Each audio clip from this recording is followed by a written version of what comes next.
in that last sequence, we threw some terms out there and maybe some ways of describing freestyle that you may not have heard, or that you have questions about, like the idea of standing the sternum up or the posture and so on.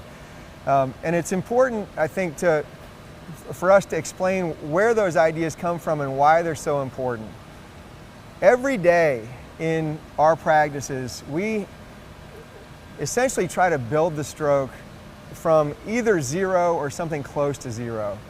So what we're actually going to do now, after you've seen the beautiful freestyle in action and contrasted it with what we consider an exaggeration of the old freestyle, what we're going to do is show you how we build it and what the foundation is, the way we add the different layers to the stroke, and show you practical ways that you can both demonstrate these concepts and practice these concepts.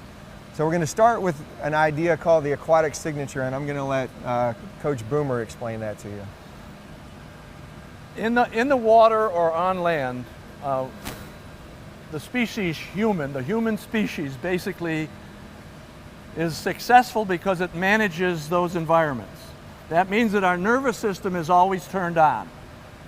For balance, our nervous system is always turned on. The same is true in the water. And when you're building a stroke from scratch, or as Matt said, zero, what he's talking about is turning your nervous system off, learning to do that in the water, and letting the water use you so that your presence is neutralized to its satisfaction. That means you're not trying to manage it at all. You just give yourself away to the water and let the water put you in a position where, in essence, your center of flotation, the lung area, is directly over your center of mass. And when that happens, the water has put you in a neutral position. So the signature is everybody's neutral position, neurally. And so that you're not moving in the water at all. The water has no intention of moving you any further than that. So I would like Sam now to get into what his signature is. And you have to understand that everybody has their own private shape in their signature. So there's a lot of variation from people who are successful in short swimming of 20 seconds, and there's with the male, and then there's that variation goes all the way up to the 1,000 swimmer. The female has the same variation, but males and females also have variation between them. So you have to learn how to read this, and we'll talk about more of this. But Sam is going to start out by just showing us his signature.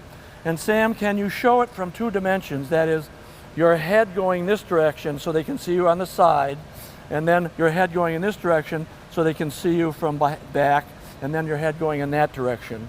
All right? And what Sam's going to do is he's going to get himself out there with his shoulders below the surface of the water. He is going to be in a vertical position. A vertical position. Shoulders below the water. He takes a deep breath, and he's going to hold it for one comfortable rhythm or breath cycle, which is in approximately 14 to 15 seconds. We're not asking him to breath hold here. We're just asking him to give the water time enough, 15 seconds, to move him around so that he is in a position where his center of mass is directly under his center of flotation. He's going to show you 3 different views of that. Okay, Sam? Go ahead. And when you give the instructions to your swimmers, go ahead, Sam. Sideways. When you give the instruction to your swimmers, maybe the most simple way of saying this is float and do nothing. Float and do nothing. Now you notice that he's getting less and less movement out of that. And now 15 seconds later, he's pretty stable. All right? It's really important that you start vertically.